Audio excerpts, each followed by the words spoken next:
You are about to listen to an exclusive interview on Maximum Threshold Radio. Thanks for listening to us at MaximumThreshold.net. Horns up, fists in the air. Hey, guys. Hey, Michael. Hey, what's going on? How you doing? What's going on, man? Hey, it's been a while since we had you on here. How long has it been? Oh, Refresh my memory. A week and a half. Years? Couple months. It's probably like 6 months, maybe. Yeah, that's if not that, too bad. It wasn't that long. Well, how are you guys tonight? Good. How are you? I'm doing well, man. I'm just kind of, I've been doing lots of interviews and Nice. getting through release week, and the anticipation is killing me, you know, hearing everything that everybody thinks about the record and the reviews and whatnot. It's pretty cool. It's pretty awesome. Nice. Yeah, we recently got a hold of this, and we're still in the process of really, trying to let it absorb into us, so we can make a pretty good.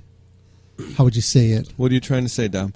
What Dom's trying to say is we want to give an informed opinion. That's exactly what I was getting. I would like to say, because I'm a Stryper fan from way back. Yes, you are. I like it because it combines the elements of the old Stryper and the new with a little bit of the later Stryper sound. So you're yeah, I think it's more of the old and as you put it, a little bit of the new. And records like Reborn, we went with more of the new and less of the old. So we kind of reversed the table here and gave fans what they've been asking for, and went back to our roots, man. And I just been realizing in the past few years that so many bands stray away from their roots and what made them very successful. And it's something we're getting back to, and we're going back to what made us successful and popular, and the things people like and want to hear. So, are you gonna when you guys do a tour? Are you gonna? How much of the new album are you actually gonna play on the tour? Well, we're doing a live show at the Whiskey a week from tomorrow. And we're going to be doing 4 new songs. No More Hell to Pay, Marching into Battle, Legacy, and Jesus Is Just All Right, the cover. And then when we start performing after the first of the year, we're going to add more new songs, probably 2 or 3 more. So we're going to do a lot of these songs live, definitely. Nice. That's good because, way back when you guys first, when you first became popular, you're probably touring to sell the album, and now bands put out an album just so they can go out on tour. Yeah. So they have a reason to tour. It's a different music world. I mean, it's all about touring these days, and when you're touring, record sales are just deplenishing. Not to be negative Nancy here, but they are. I mean, you're talking about Dream Theater selling 34,000 copies and landing at the number 7 position on Billboard, when 25 years ago they would have had to have sold 350 or 400,000 copies to do that. So it's really interesting. It's a different world we live in. It's all about downloads, and unfortunately many of those are illegal or free, and people aren't about buying albums these days. They're about buying 1 song or 2 songs or 3 songs from the album, and it's just kind of sad. A band goes in and works 2 or 3 months and pours their blood, sweat, and tears into something just to see it fall by the wayside. It's a little depressing, but you carry on and you try to do your best, and it is certainly all about touring these days, absolutely. Well, I think it hurts the bands that are really good and put out solid material, because there's so many bands out there now. Like Tuesday used to be a pretty special day, Michael. You can probably remember when there was a few select releases coming out and you were really excited to go to the record store and pick up an album, and now you got everybody putting out stuff that's rushed to get out, and they're hurrying, and so there's maybe 2 good songs on an album, and the rest is just filler material. Right. When it used to be the other way around, there'd be 8 or 9 good songs on an album, and maybe you'd get a filler here or there or something like that. So it's definitely changed the landscape of the music industry for sure.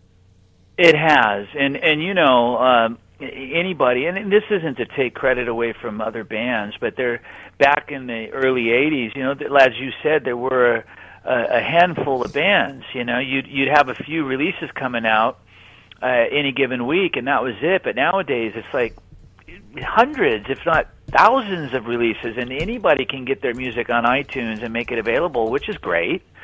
But unfortunately, I guess, for lack of a better word or term, there's so much competition. You know, we're so inundated with music and bands, and as you said many times, subpar stuff. You know, it's like a record that'll come out with one good song on it. And this isn't, you know, I'm not saying this in a prideful way, but I mean, Stryper's always strive to put out records that have, 10 good songs on it, or 11, whatever the count track number is. On this record, there's no exception. I mean, I'm hearing the same comments from people that it's very difficult to pick a favorite song because they like them all, which is really, really saying a lot, man, and that's really incredible to hear. I got a question here from Glenn in the chat room. He was asking about the new record, as you just said, that you have, all these songs here are what you think are really good.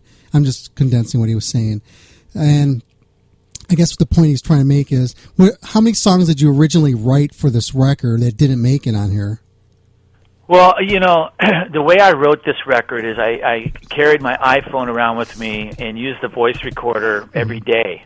And I would track, I go, down, down, down, down, down. You know, I would literally hum a guitar riff into the phone. And then I would go home at the end of the day or the next day or whenever, and I would pull my guitar off the wall and and plug it into an amp and create a song, sit there for 2 or 3 hours and write the song. Nice. And I did that until the songs were written. It took a little less than 2 weeks to do that. And I had over 40 ideas on my phone, and I weeded through those ideas, and I came to 11 songs that went on the album. Then I taught the material to the band, and we went on the cruise, did Monsters of Rock cruise, had a few days off, and then went in the studio and recorded it. So it was a real cut and dry process. It wasn't really a long, drawn out or a painful process at all. Oh, nice. So, like, you guys are one of the bigger Christian bands, I guess we could all agree on. Did you ever think about doing a tour or like even a festival, even a touring festival, with Christian rock themed, like leaning bands, and you guys put them all together? As I Lay Dying, Yeah, I mean, we have, of course. I mean, I've thought about it many times, but it's a lot easier said than done to put together the right package. No disrespect to the Christian bands of the past, some of the old school Christian metal bands, but they're not really doing much these days. And if they are, they're just not they're not pulling the numbers. And unfortunately, we live in a world where it's all about numbers. A promoter isn't going to buy the ticket if the numbers are bad. Yeah. He's just not going to do it. If you put together a package with bands like, maybe Switchfoot and Stryper and POD and, bands like that that have a track record and have sold some records and are still relevant in today's music world, I think you could have an amazing tour. But, I mean, that just hasn't happened yet. But it would be amazing to see that happen, and maybe we can work towards that. And see, I think you get pigeonholed, Michael, for the whole Christian rock. I think you get kind of shoved in there. But I mean, you're a hell of a guitar player. I mean, you did your thing in Boston, and you're just you're a hell of a musician. And not taking anything away from that, I'm not a big fan. I'm like death metal guy and everything. And I was going to kid with you and say, hey, can Stryper and Deicide, they have a new album coming out around the same time? It would be like kick ass to have like the Heaven and Hell tour, man. Now, I got a question for you. You call us a Christian band. Why don't you call Deicide a satanic band? Well, they are. I mean, by all. So then why don't people refer to satanic bands as satanic bands? I've always wondered that, and I guess my point is we get labeled a Christian band when we're at the end of the day we're a rock band. Right. Well, Michael, I've always been a Stryper fan. Oh man, and I think that guy from Deicide's a clown shoe with that cross and upside down in his head. It's like, how's he going to take his kid to soccer practice? Right, exactly. But Roadrunner, they actually had him remove it, or they were going to drop him because they freaked out, and he removed it. So he was like corporate Satan guy. You know what I mean? He removed it for quite a few years. Like the one thing about, I think, Stryper, you guys. Like it, or whether people liked the band, whether people didn't, whether people made fun of the yellow and black color scheme, whether they made fun of the Christianity angle, whatever. You guys were really, you were really talented musicians. And wrote good songs, and you were Christians. Like a lot of these so-called black or satanic bands, it's all an image thing with them, right? I know, man. I'm with you, and I know that from firsthand experience because I met a lot of them. Tom from Slayer. You instantly think of Slayer and you think satanic or evil or black metal or whatever. Whatever you want to think of Slayer, and then the guy's a church-going, devout, family man.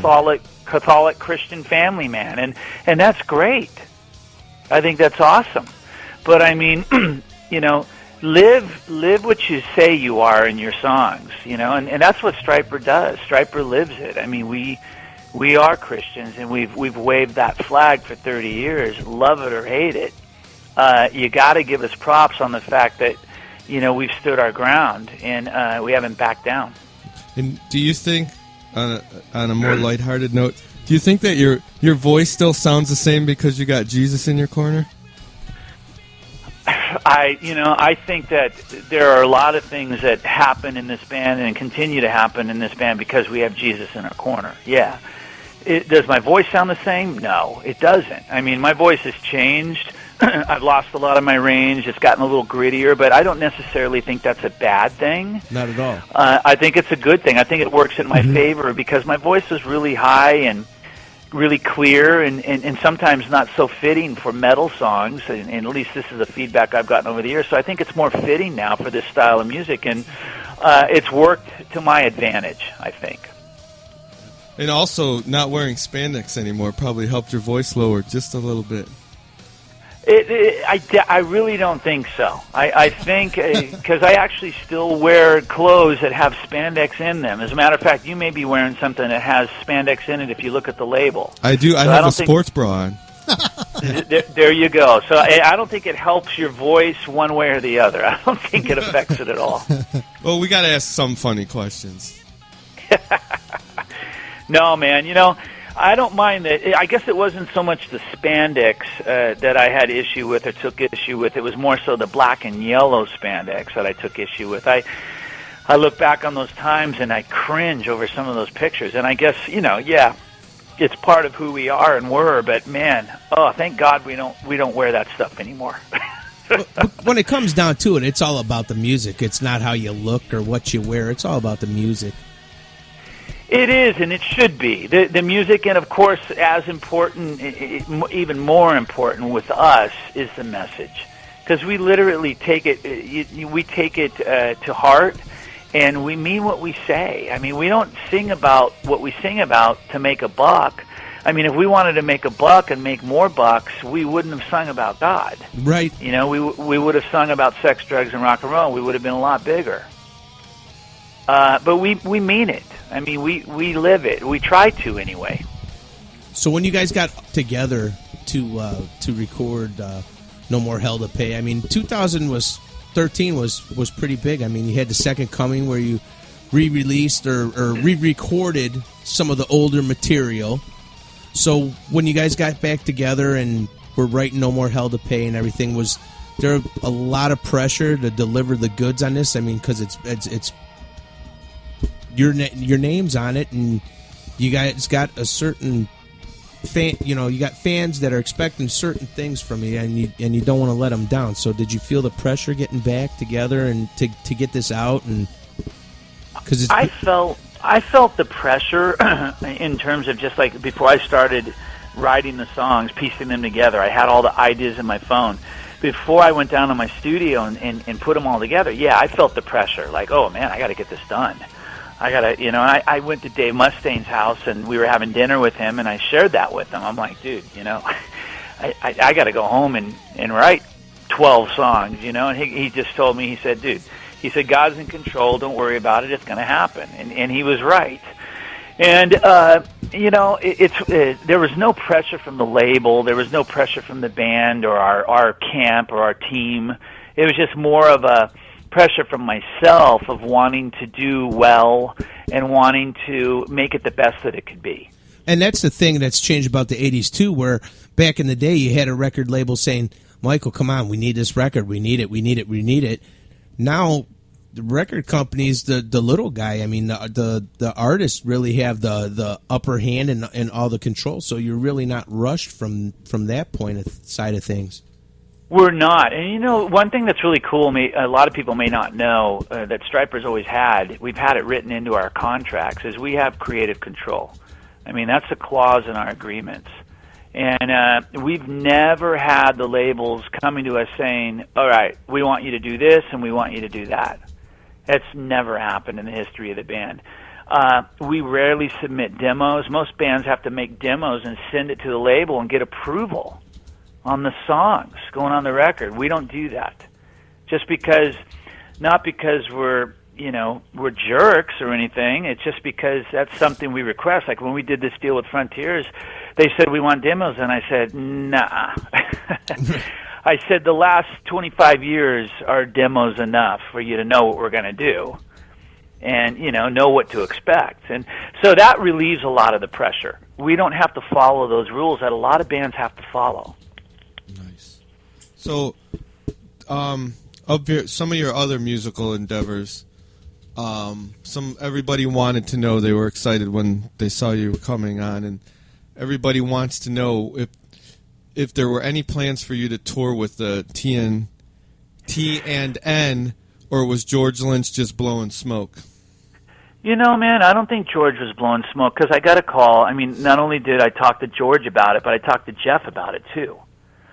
And Jeff called me personally and said, we want you to be a part of it, and we're planning on touring, and that was this year. They were planning on going out with T&M. But, the problem is George is really busy. Jeff is really busy with Foreigner. Mick's really busy. And I'm really busy. So everybody's just got a lot of stuff going on. And I think that's really the only reason why it didn't happen. I think it's going to happen. Sometime soon, I think T&M's going to go tour. And hopefully I'll be a part of it. It'll be awesome. I know this. I am doing an album with George Lynch. We start recording it in February, and I'm producing it, so I'm excited about that. I'm co-writing it with George, and it's going to be George Lynch, myself, Brian Tishy from Foreigner and Whitesnake, and then James Lomenzo from Ozzy and Megadeth and White Lion. And Brian and James played together in Pride and Glory. Yeah, exactly. So it's going to be that band with me singing, and it's going to be cool, man. I'm excited about it. I'm sure you'll hear flavors of Dokken and flavors of Stryper, and of course, but it's going to be neat, man. It's going to be a fun record, something we're all really excited about. Cool. Michael, now you said that you were having dinner with Dave Mustaine, who we all know is like the angriest man in the I don't want to say born again, because that's I hate that word. He's seen his light and his inner peace and what makes him happy and everything. But back in the day, like in the 80s, in his Mega Dave days, were you guys tight at all, or did you think he was a jackass? Well, you know what, man? Dave actually came. He told this story to me, and I didn't remember it. But he said that he was friends with our old bass player, whose name was John Voorhees. And Dave was, a dealer at the time, dealing pot, and I don't know if he sold pot to John or what, but John brought him to the garage, our garage where we rehearsed, about the possibility of investing in us. and Dave just kind of saw the black and yellow and didn't really want to have anything to do with it, didn't get it, and didn't know anything about it, and that was the end of that. But our paths crossed a few times. You know, we played with Metallica when Dave was still in the band, way back when. And but you know, I never got to know Dave. I only heard what he said in the press, and you know, of course, followed his career and whatnot. But you know, I've really gotten to know him over the past year plus, and I'll tell you, man, he's an amazing guy. I mean, yeah, he's said and done things in the past that I'm sure he regrets, as have I. But you know what? Who hasn't? He really is a humble, new creation, man, and he's got a heart of gold. And you know, he'll send me text messages and emails and leave me messages, and it's just, wow, man, just real encouragement in my life. I'll tell you that. And a lot of people don't realize, because you said you played with Metallica when he was in Metallica. Is that what you said? Yeah, that's what I said. That was back in believe it or not, back in 1983. A lot of people don't realize that, like, because some people didn't get into Stryper until like the MTV era. They don't realize that, like, your first album was a little bit heavier, so it was a lot closer to the what people would consider more heavy metal than the more hard rock hair metal, for lack of better label. Yeah, it was. No, it was. It was. It was really more riff driven, much more raw, in your face, a metallic kind of vibe and thing going on. You know what happened with us? I mean, we were influenced when we were in the garage painting the walls yellow and black back in 1981, 2, and 3. We were listening, blasting on our stereo system, Maiden, Priest, Van Halen, you know, just really good melodic metal stuff, and that's what we listened to. It's what we cut our teeth on.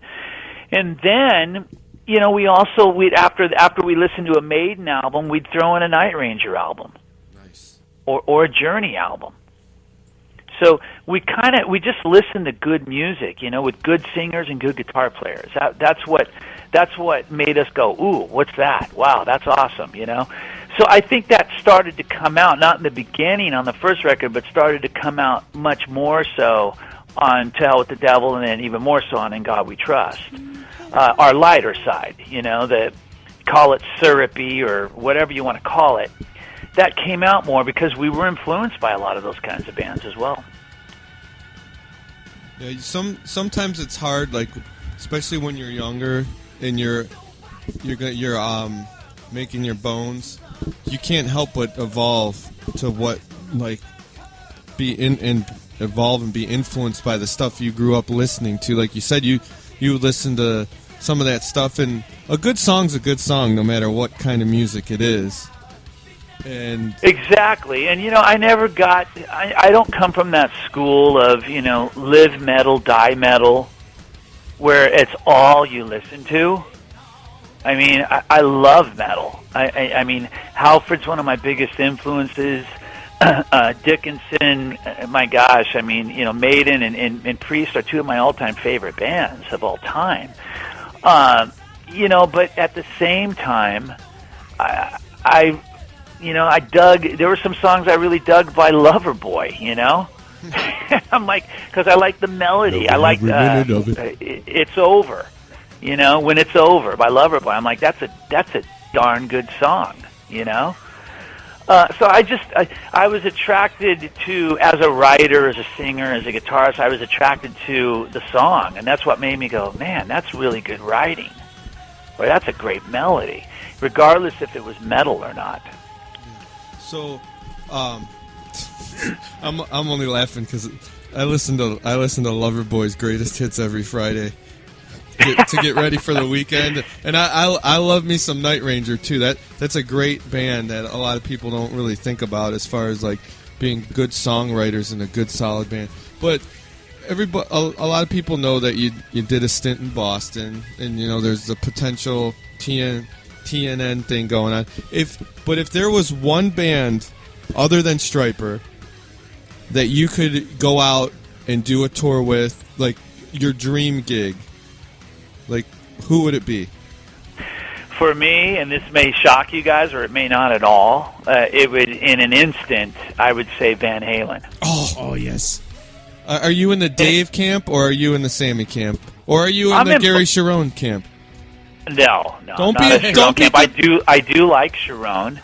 I think Gary's incredibly talented and a great guy, and he kicks tail in Extreme, as we all know. Absolutely. I don't think that it worked necessarily, Van Halen and Gary, for whatever reason. It wasn't magical, but Sammy, it was magical. It was just different. And then with David, it was magical. It was just different, and it was original. So anytime you have such a success story with an original lineup, that's what people are going to want. And you put Paul Rodgers, who's the greatest singer in rock and roll, period, in my book. You put him in Queen, in Bad Company, he's amazing. In Queen, oh man, this isn't working. I couldn't agree with you more on that. And I thought he was brilliant in Queen, but it wasn't an all around positive reception.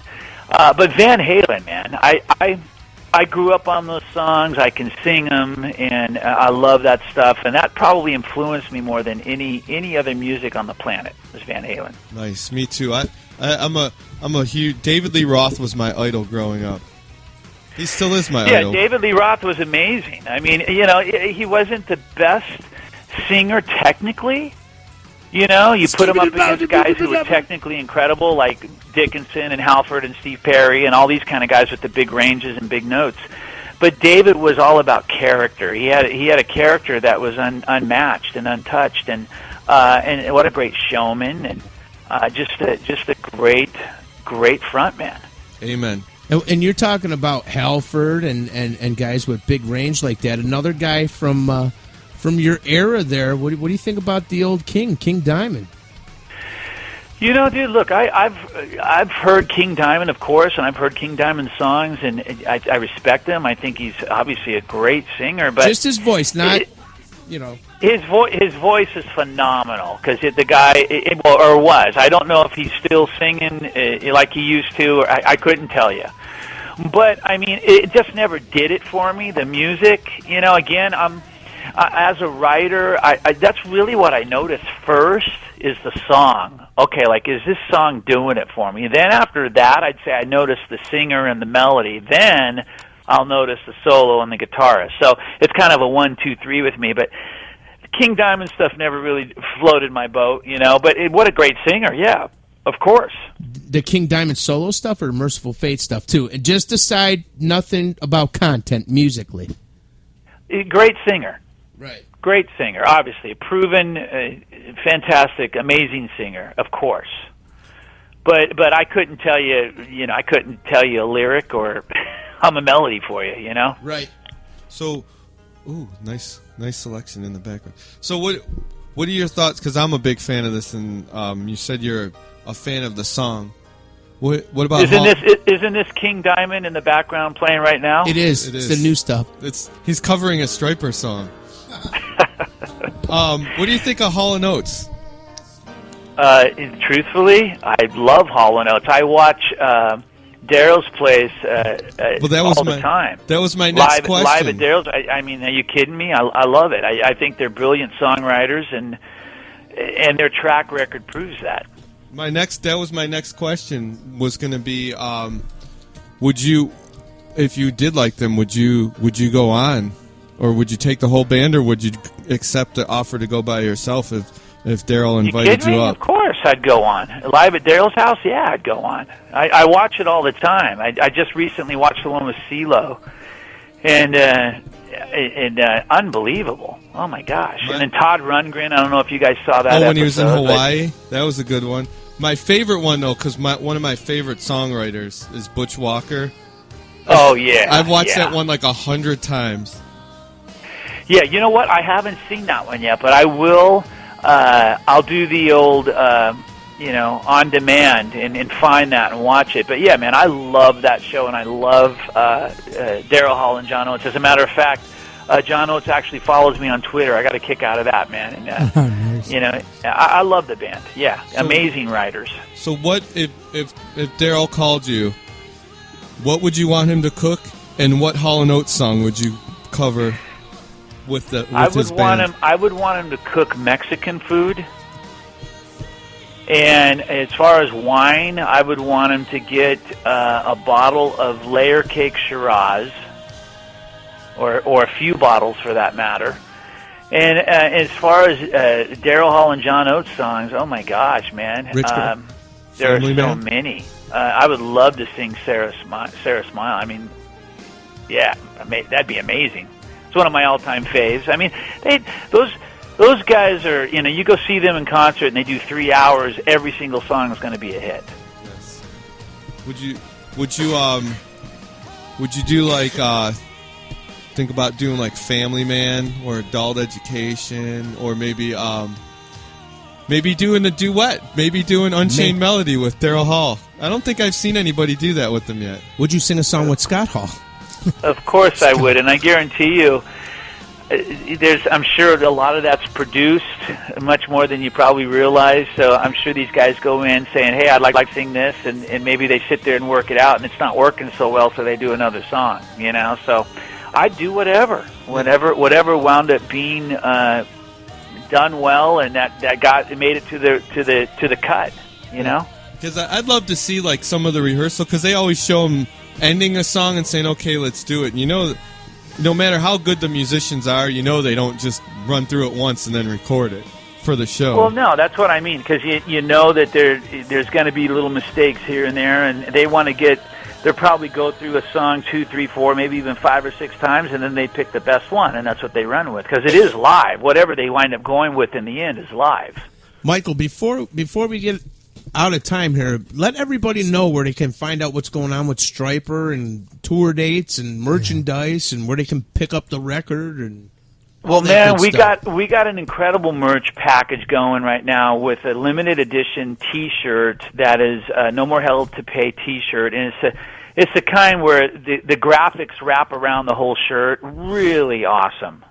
And with the package also is a vinyl, yellow vinyl No More Hell to Pay album, and we're selling those as a package at Stryper.com. As you guys all know, hopefully the album came out Tuesday, and it's available at iTunes and Amazon. And we're just excited to see the numbers and see how it does, and we're anticipating the response, in a good way, and our expectations are high. And we're feeling like, regardless if the numbers are great or not so great or whatever, we feel like we can go to sleep at night proud of the fact that we made our best record.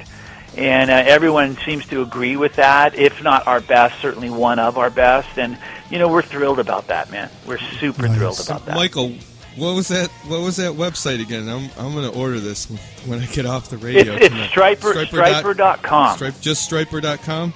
Yep, Stryper.com, and then you just click on the merch link, and you'll see the package right there, man. We're selling the record there, on CD, of course, and then we're also selling a package of a T-shirt, one-of-a-kind limited edition run, and vinyl limited edition run that we're all going to autograph. Nice. We got to get in on that. Well, Michael, we want to thank you again for joining our little show, because we're fans of yours. And definitely. Big fans of your talent and songwriting. After all these years, you still got the pipes and still can play. Well, guys, listen, man, I thank you for having me on. And you certainly don't have to have me on. There's a lot of other guys out there you could have on that are far more talented than me and more popular than me, and rightfully so. But you know what? Thank you. Thank you for your support. And I'm just thrilled, man, that we're still here doing it 30 years later, and I'm hoping for another 30 years, and maybe I'll be talking to you guys in 30 years again. That'd be pretty cool. Hey, do us a favor, though. When you come on tour, make sure you do a Cleveland stop. A lot of people are skipping Cleveland, and I'm getting old. I can't travel everywhere for every band. I hear you. Well, you know what? We usually do a Cleveland stop. We did one, I think it was in 09 or 10, at the House of Blues. Mm-hmm. And we'll do another Cleveland stop for sure, okay? All right. I'm going to hold you to that. All right, guys. Thanks, Michael. We appreciate it. Hey, you guys have a great rest of your night, and keep watching for what's coming, okay? And we'll talk to you soon. You too. Take care, Mike. Take care. Take care, guys. Bye-bye. Bye. Bye. You have just listened to an exclusive interview on Maximum Threshold Radio. Thanks for listening, and please visit us at MaximumThreshold.net.